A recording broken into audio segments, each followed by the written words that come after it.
to our show. Today we are going to talk about Binkabi Consulting. Karen Bozeman Gross is a grad of Fisk University. She is a master's in teaching from Northwestern University and a master's of divinity from Garrett Evangelical Theological Seminary. She is an author, educator, and an ordained minister. Welcome to our show. Thank you. It's so great to be here. Well, thank you for coming. Tell us about your background. It's interesting you should ask that. I am an only daughter of two physicians from Akron, Ohio. That's where I was raised. Both of my parents met at Meharry Medical College, in Nashville, Tennessee, and did their residency at Homer G. Phillips Hospital in St. Louis. Okay. So I was born in Homer G. Phillips Hospital in St. Louis. And your parents were from Ohio originally? My father was from Texas originally. My mother was from Atlantic City. Okay. Yes. All right. And after I was born, they completed their residency, and they, with some colleagues, decided where they wanted to go in the United States. And so several of their friends and their graduate friends settled in different parts, Detroit, New Jersey, some went back to Nashville, some went to New York, and they decided on a medium-sized town called Akron, Ohio, which used to be the rubber capital of the world.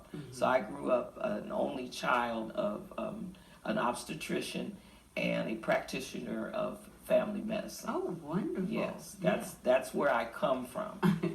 Yes. Well, I'm surprised you didn't go into medicine. You didn't want to do that? A lot of people thought that I would do that, and I tried the sciences. That's why I took many sciences. I went part of the time to the University of Kansas, and I did my last 2 years at Fisk University. But what I discovered about myself is, and I didn't know it at that time, is I'm much more like my grandmother, my grandparents who were teachers. Okay. And even though I loved the sciences, I realized very early that perhaps that was not my bailiwick. And so I ended up majoring in languages. I've always been a linguist. I've always been interested in languages. Majored in French, and then went to Northwestern University and obtained a Master's of Arts in Teaching of foreign languages, because I also had some Spanish, knowledge of German, all of those things. Yes. Yes. Now, what inspired you and your husband to form a business, and how did you select the name of your business? That's another interesting question. Actually, we had several businesses before then. We had an export-import business. We had a travel business. And we decided that out of all of those positive experiences in the export-import business and the travel industry, that we would form a consulting company, because those experiences had allowed us to gain insight that many people don't have by traveling around the world, working with people of various languages and cultures, and the experiences that shaped us being who we were. So we formed a consulting company out of the Akan tradition in Ghana, called it is generically called Binkabi, but it comes from the Akan language Obi Nga Obi, which actually means one should not bite another. We should get along together, loosely translated.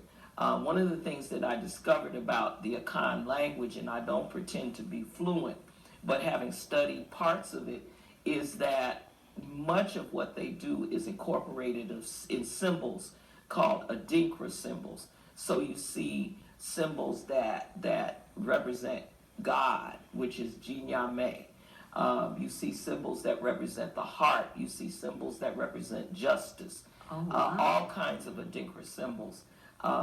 and each one of them has a proverb that's attached to them. So when you try to translate it to English, it gets lost in translation. Yeah, oh, I can So see that. it gets watered down to Binkabi, but it really is. Obi has something to do with people. Obi, and it begins with Obi and it ends with Obi, so it's people coming together. That's So we thought that that was a name that could and capture the kinds of things that we wanted to do in the community, and that was to spread the teachings that we had and bring people together in unity, and also advocate for justice around the world. Yes. Well, your